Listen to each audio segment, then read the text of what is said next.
हाँ आई बोल। सचिन, अरे कुठे आहेस तू? कितना वक्त हुआ? थोड़ा लेट होया निकलने में। मैंने अभी हाईवे क्रॉस ही किया है, पाउडर रोड पहुंच गया हूँ। आधे घंटे में पहुंच जाऊंगा। घाई नको करू, संभाल के आ। तू टेंशन नको क्यों, स्टू फोन मी। अच्छा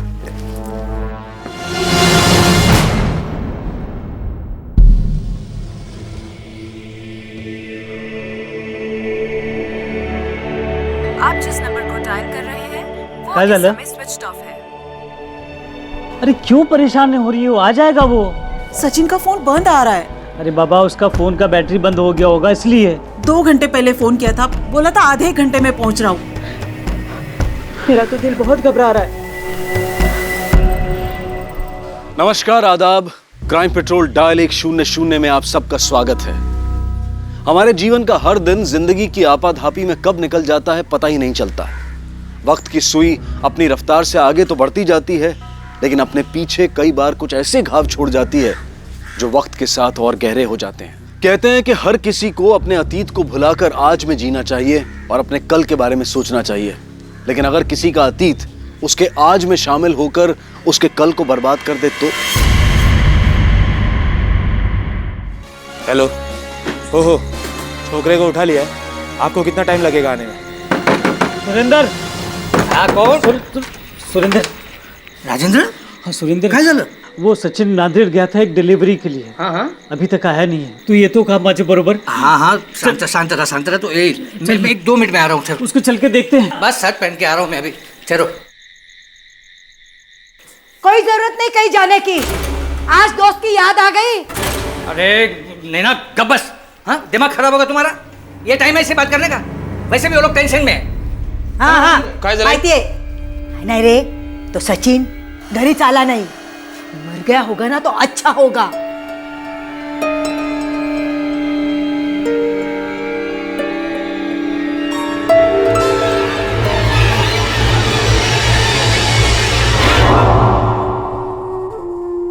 तूने मुझे धोखा दिया है। शादी से पहले तो किसी और मर्द के साथ। मैं तेरे साथ नहीं रह सकता। मुझे तलाक चाहिए।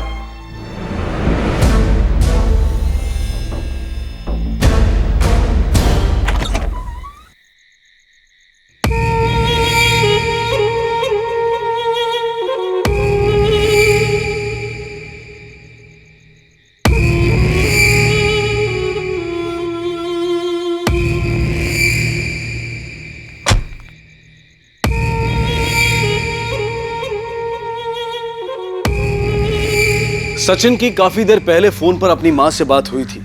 नांदेड़ से वापस लौटते वक्त उसके साथ जो कुछ भी हुआ था उसके घर वाले उससे बेखबर थे। पर यह विद्या कौन थी? उसका इस कहानी से क्या लेना देना था? राजेंद्र और सुरेंद्र सचिन की तलाश में निकल चुके थे। अरे राजेंद्र एक मिनट गाड़ी थांबो। सचिनची तर गाडी नाही। राजेंद्र, अरे ये तो सचिन की गाड़ी है। सचिन। सचिन। सचिन। ओ राजेंद्र। हाँ। अरे इकडे हे देख।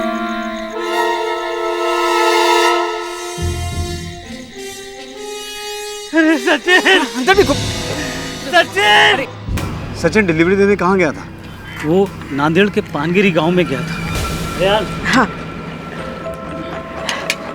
सांभाळून जा। हाँ? अब पहुंचला की फोन कर। हाँ? सचिन को नांदेड़ से एक बहुत बड़ा ऑर्डर मिला था और ये ऑर्डर शादी के लिए था। जाते समय सचिन बहुत खुश था साहब। यहाँ पास में मोबाइल मिला है, स्विच ऑफ है। ये तो सचिन का फोन है साहब। हाँ सचिन का फोन है। शिंदे, सचिन के कॉल रिकॉर्ड निकालो और सचिन नांदेड़ में जिस आदमी को ऑर्डर देने गया था उसके बारे में पता लगाओ।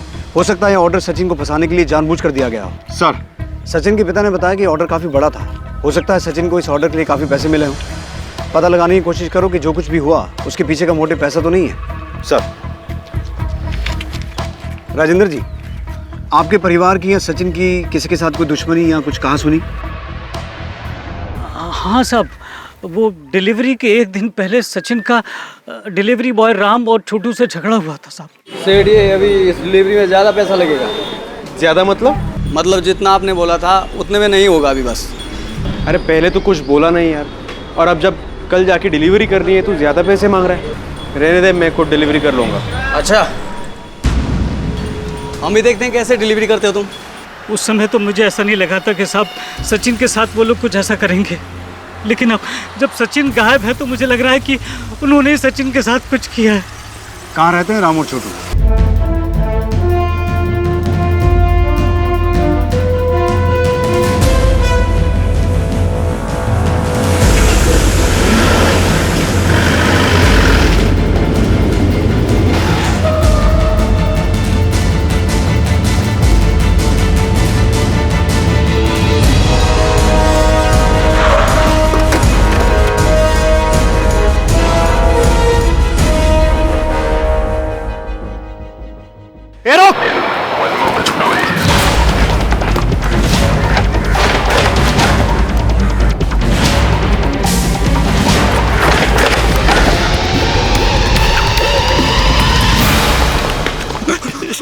साहब हमने कुछ नहीं किया साहब। हमने कुछ नहीं किया साहब।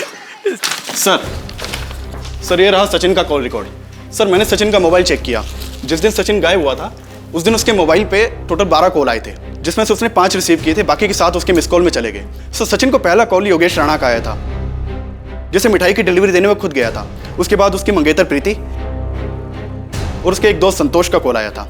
आखिरी कॉल उसे उसकी माँ का आया था। सर इसके अलावा उसके मोबाइल पे कई बार एक लैंडलाइन से मिस कॉल आया है, जिसे उसने सिर्फ एक बार रिसीव किया है। अब हमें यह पता करना होगा कि सचिन की इन सब लोगों से क्या बातचीत हुई थी। शायद कोई क्लू मिले। ये राम और छोटू ने मुंह खोला? जी अभी तक नहीं सर, लेकिन पीएसआई साहब उनसे पूछताछ कर रहे हैं।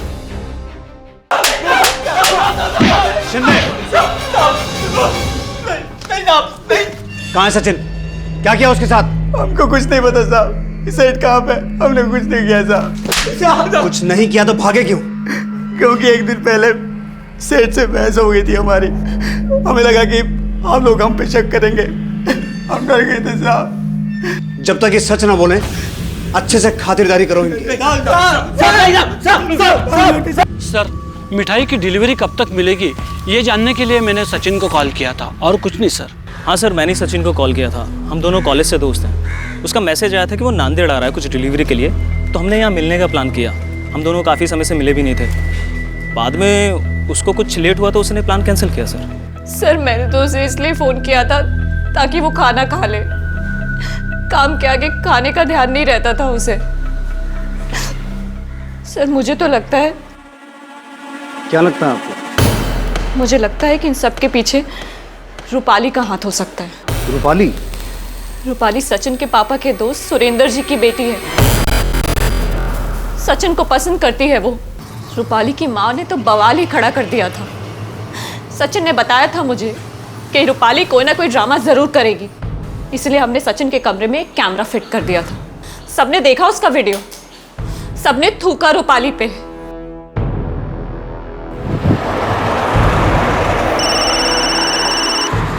हेलो सर, राम और छोटू कुछ बताना चाहते हैं।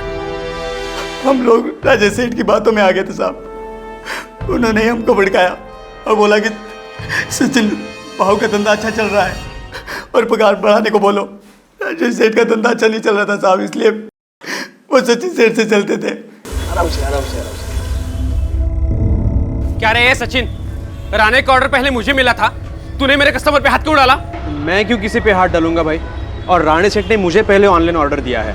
तू पूछ ना राणे सेठ को, पूछ कि तेरी घटिया मिठाई के ऑर्डर को छोड़ के उन्होंने मेरी टॉप क्लास मिठाई की ऑर्डर क्यों दी, पूछ उनको। अरे धंधे में आके 2 दिन नहीं हुए तुझे और हवा में उड़ने लगा है तू। ऑनलाइन खेलेगा मेरे साथ तू? अभी इंजीनियर है ना तू, वहीं जाके खेलना ये सब। यहाँ मेरा धंधा क्यों चौपट कर रहा है तू? देख राजेश, ये तीखा तेवर ना मिठाई बेचने वाले को सूट नहीं करता। तू भी शुरू करना ऑनलाइन बिजनेस, तुझे किसने रोका है? देख मला खूप उशीर होतोय, बहुत बड़ी ऑर्डर है, मुझे काम करने दे। देखता हूँ मैं अब तुझे। फिर राजेश सेठ ने हमको भड़काया कि हम ज्यादा पैसे की डिमांड करें। हम उनकी बातों में आ गए साहब, लेकिन सचिन सेठ ने हमको नौकरी से निकाल दिया साहब। बस इतनी सी बात है साहब। फिलहाल इन दोनों को जाने दो, लेकिन नजर रखना। सर शिंदे, सचिन के कॉल लॉग में जो लैंडलाइन से मिस कॉल्स थे उसके बारे में कुछ पता चला? हाँ सर, वो कॉल्स किसी पीसीओ से किए गए थे, लेकिन किसने किए वो आइडेंटिफाई नहीं हो पाया। लेकिन शिंदे, इस केस को क्रैक करने के लिए हमें कोई ना कोई लीड तो चाहिए। राम और छोटू के हिसाब से राजेश सचिन से जलता था, और वहीं दूसरी तरफ राजेश की बहन रूपाली किसी भी तरीके सचिन को हासिल करना चाहती थी। इस हिसाब से इन दोनों भाई बहन के पास मोटिव तो है सचिन को किडनैप करने का। कहीं सारे कांड में इन दोनों का हाथ तो नहीं है? हाँ सर, मैंने सचिन को धमकी ज़रूर दी थी और हम दोनों में थोड़ी गर्मागर्मी भी हुई थी, लेकिन इसका मतलब ये नहीं है सर कि इतनी छोटी सी बात के लिए मैं उसका किडनैप कर लूँ। सर वो बेंगलोर में इंजीनियर था, वहीं जाके नौकरी करता।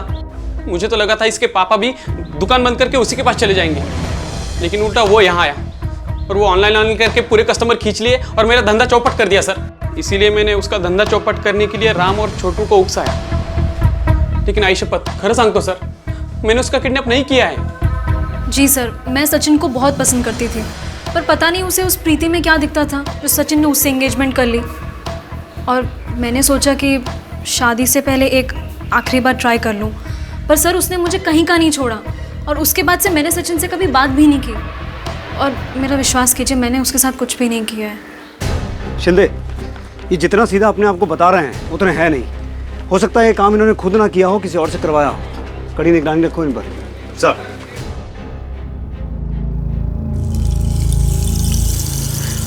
हमारा सचिन मिल जाएगा ना?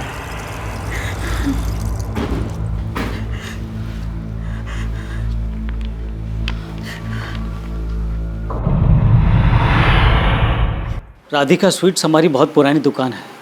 मैं और सुरेंद्र दोनों पार्टनर थे और हमारी दुकान बहुत अच्छी चल रही थी सर।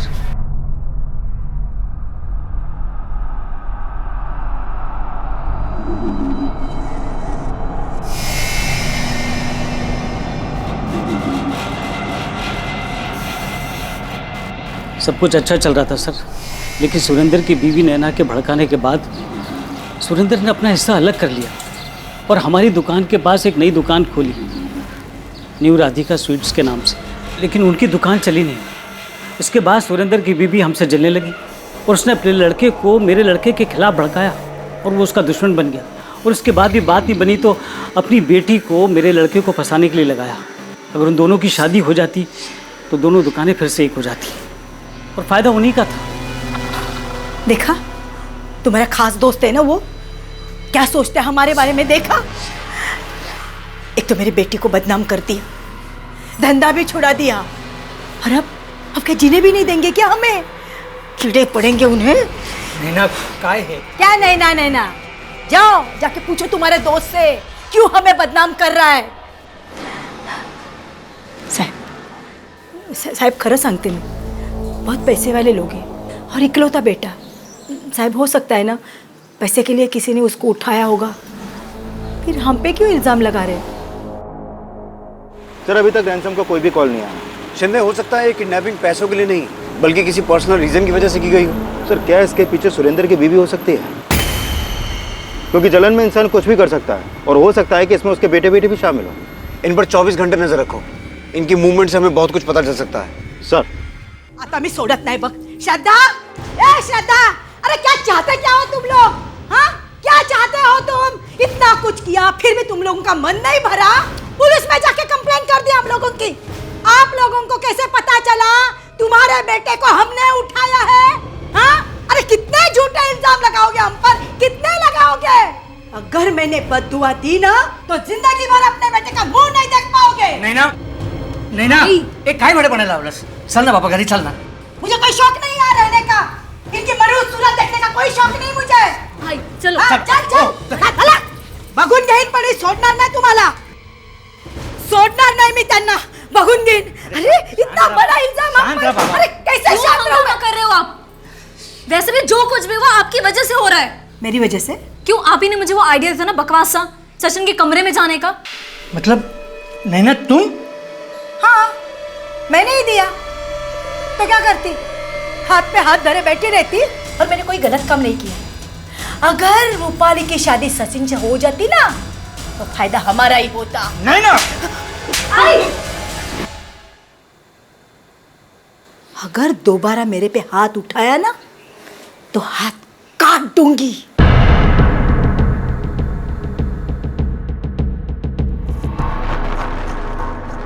आई एम सॉरी विद्या जी, मैं आपको एलिमनी नहीं दिला पाया।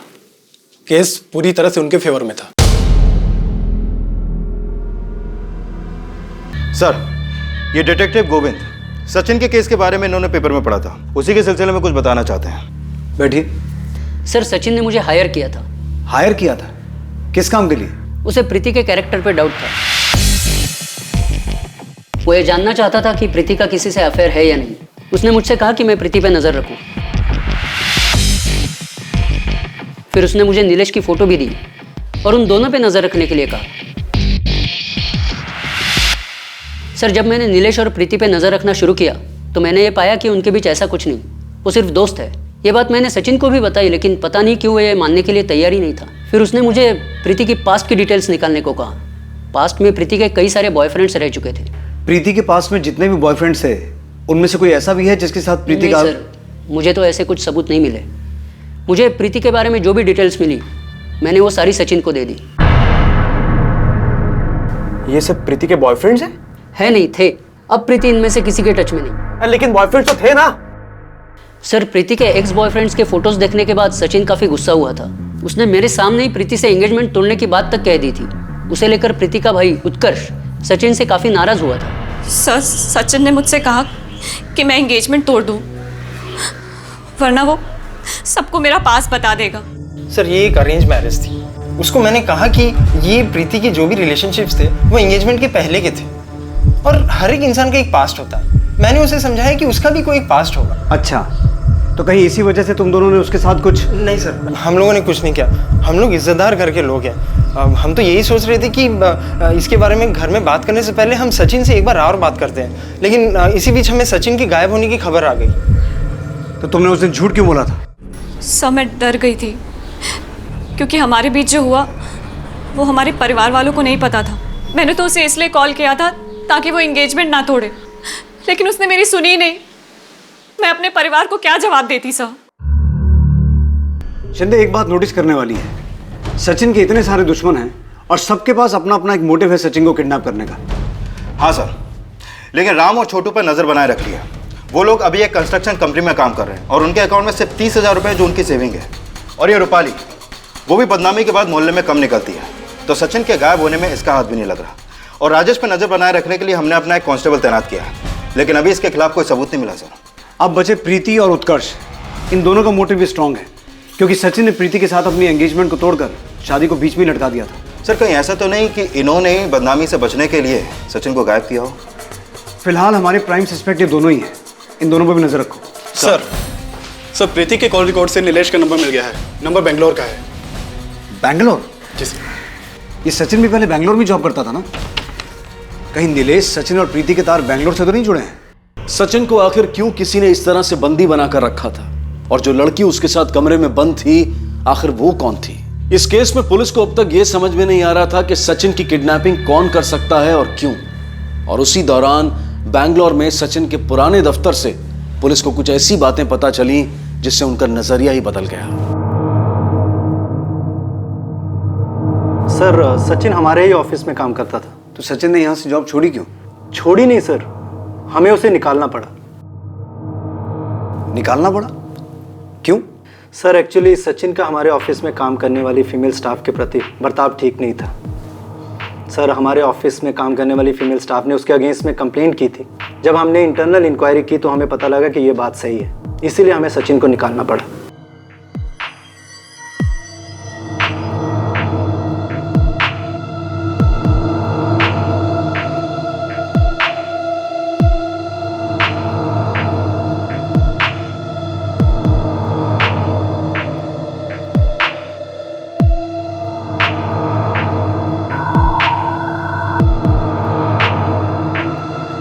सर, असल हंगामा तो तब शुरू हुआ जब सचिन ने हमारे ही ऑफिस में काम करने वाले एक मेल एम्प्लॉय की वाइफ के साथ अफेयर किया और वो दोनों हस्बैंड वाइफ हमारे ही ऑफिस में काम करते थे।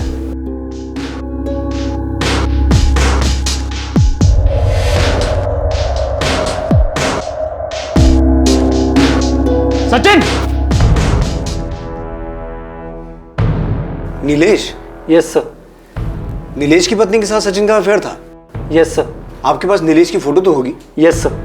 Just a minute sir. Shinde, वो फोटो देना जो उस डिटेक्टिव ने दी थी। सर। सर, नीलेश।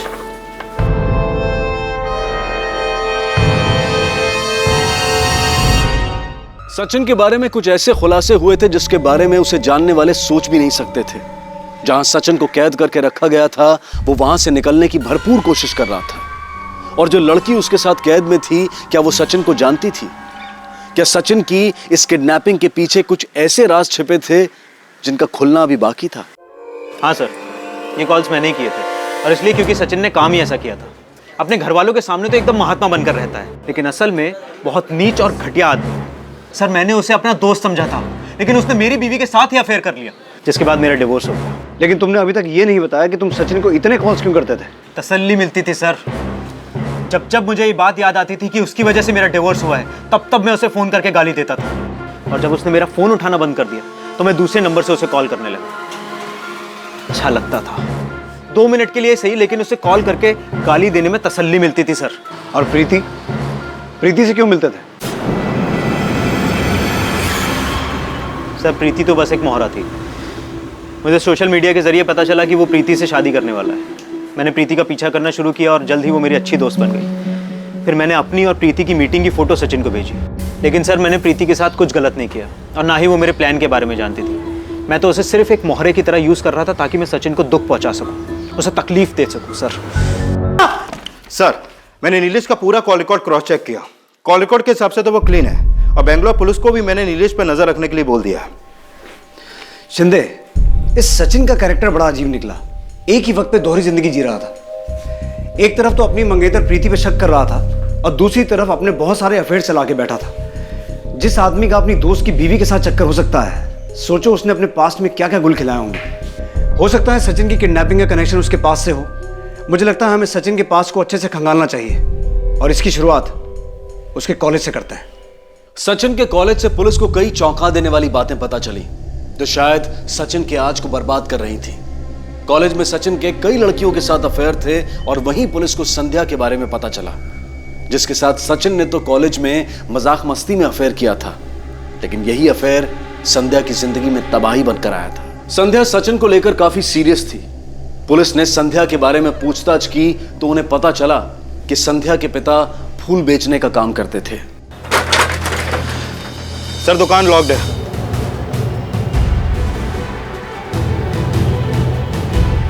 ये भूल वाला आज आया नहीं? आज क्या साहब, ये तो कई महीनों से नहीं आया है। क्यों, कहाँ गया? साहब, जाने से पहले बोल के गए थे नांदेड़ जा रहा है। नांदेड़? हाँ साहब। नांदेड़ में कहाँ? नांदेड़ में साहब, ये तो नहीं मालूम मुझे। शिंदे, सचिन भी मिठाई की डिलीवरी लेके नांदेड़ ही गया था ना? हाँ सर। ये सिर्फ एक कोइंसिडेंस नहीं हो सकता, जरूर इसके पीछे कोई गहरी साजिश है। सर, ये दुकान का ताला तोड़ के चेक करें।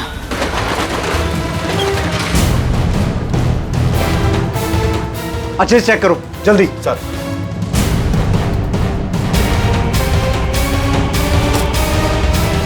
सर, ये देखिए। ये फोटो सभी पुलिस स्टेशन में भेजो। मुझे लगता है सचिन को गायब करने में इन दोनों का ही हाथ है। सर।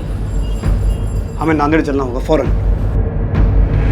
कदम साहब, आसपास पता करवाइए, शायद किसी ने कुछ देखा हो। जी। और इसकी बॉडी पोस्टमार्टम के लिए भिजवाइए। जी।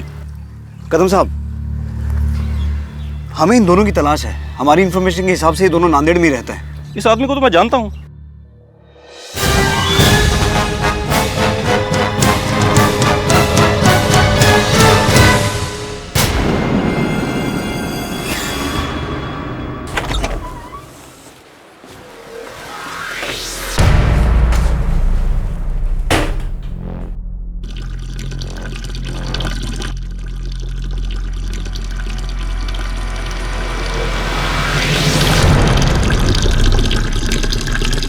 मैं जो कर रहा हूं तुम्हारे लिए कर रहा हूं।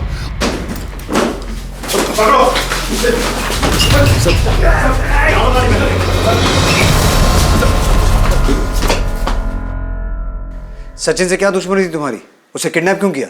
नफरत करता हूं मैं उस लड़के के नाम से। हैवान था वो, जिंदगी खराब कर दी उसने मेरी बेटी की। उसके चक्कर में मेरी बेटी पागल हो गई साहब। मैं रोज अपनी दुकान से उस सचिन को देखता था, हर हफ्ते किसी नई लड़की के साथ घूमता था और मेरी दुकान से फूल खरीद के उन लड़कियों को देता था। इस बीच पता नहीं साहब कब उसने मेरी बेटी संध्या को अपना शिकार बना दिया।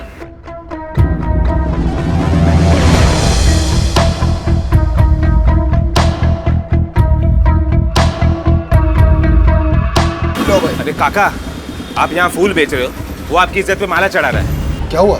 जब हमें पता चला, हमने सचिन को धमकी दी, उसको मारा पीटा भी। सचिन तो संध्या से दूर हो गया, लेकिन संध्या उससे अलग होने के गम में डूबती चली गई। उसका मानसिक संतुलन बिगड़ गया। सचिन ने तो हमारी बेटी से मजाक मस्ती में ये रिश्ता रखा था, लेकिन मेरी बेटी इस रिश्ते को अपना सब कुछ मान चुकी थी। हमने सचिन के पिता से बात की, लेकिन उसने हमारा यकीन नहीं किया। फिर सचिन ने हमें धमकी भरा फोन किया कि अगर हमने ये बातें किसी और को बोल दी तो वो अपनी और संध्या की सारी उल्टी सीधी फोटो सबको दिखा देगा। इसलिए हम चुप हो गए, लेकिन शायद भगवान को हमारी मजबूरी दिखी और वक्त की सुई वापस घूमकर अपनी जगह पहुंची। लेकिन अब वक्त हमारा था। सचिन मिठाई की डिलीवरी लेके आया, लेकिन तब मेरे भतीजे प्रसाद ने सुना कि वो शादी करने जा रहा है।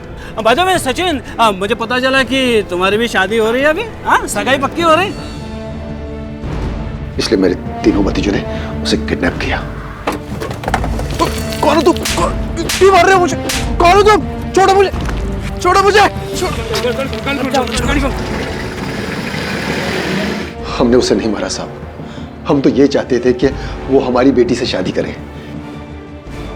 शायद हमारी बेटी ठीक हो जाती। इससे पहले कि हम सचिन की शादी संध्या से करते। ले चल जल्दी पहन ले। क्यों? क्योंकि तेरी शादी है मेरी बहन के साथ, समझे?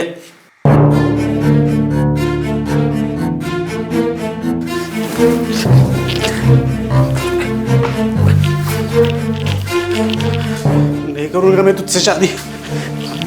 इससे अच्छे कि मैं मुझे जान लूंगा। शादी नहीं करूंगा तुझसे मैं। नहीं करूंगा शादी।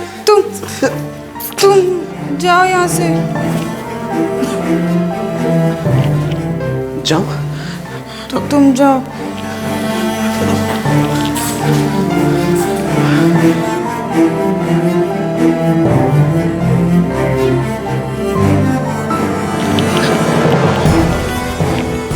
लेकिन जब उन लोगों को पता चलेगा कि तूने मुझे भगाया है तो वो लोग मुझे मार देंगे। और क्या? उसके बाद वो कहाँ गया मुझे नहीं पता साहब, लेकिन हमने उसे नहीं मारा है साहब। आखिरकार इस बात का खुलासा हुआ कि सचिन के अतीत का वो कौन सा राज था जो उसके आज पर भारी पड़ रहा था। लेकिन अगर संध्या के पिता की माने तो उन्होंने सचिन का खून नहीं किया था। पुलिस के सामने अब बड़ा सवाल यह था कि आखिर सचिन को किसने मारा और क्यों मारा।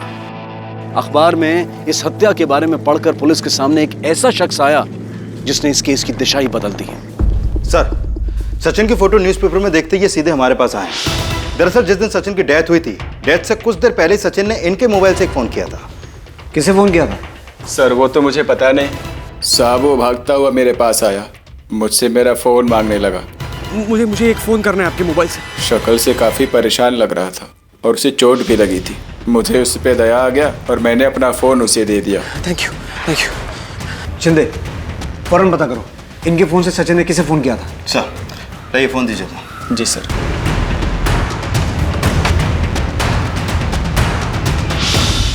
पुलिस, संतोष कहाँ है? वो तो यहाँ नहीं है सर। लेकिन हुआ क्या है सर? हमें एक मर्डर के सिलसिले में उससे बात करनी है।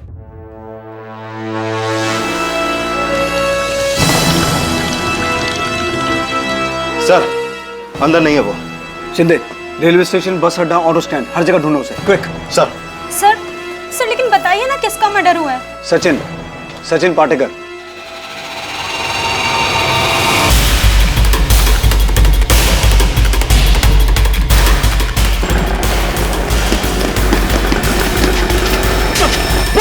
बोल!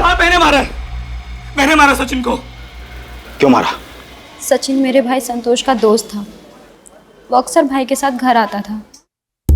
मुझे सचिन अच्छा लगता था और धीरे धीरे मुझे उससे प्यार हो गया।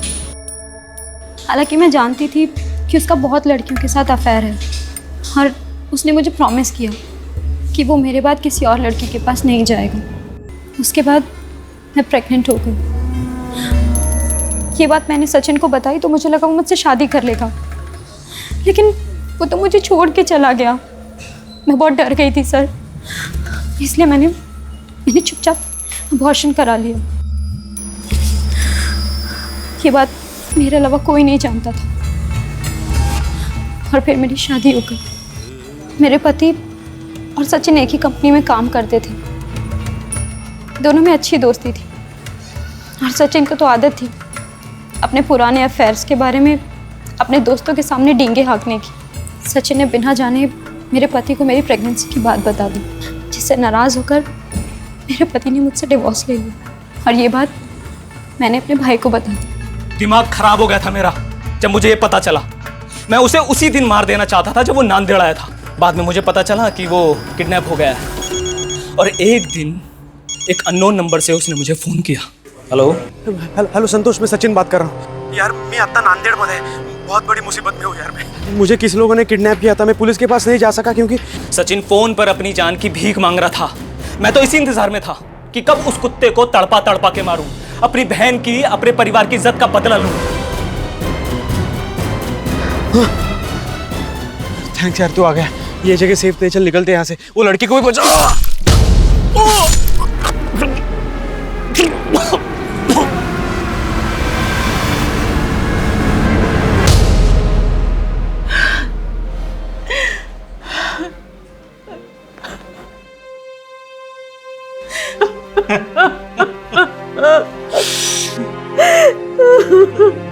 आपने कई बार ये सुना होगा, जैसी करनी वैसी भरनी।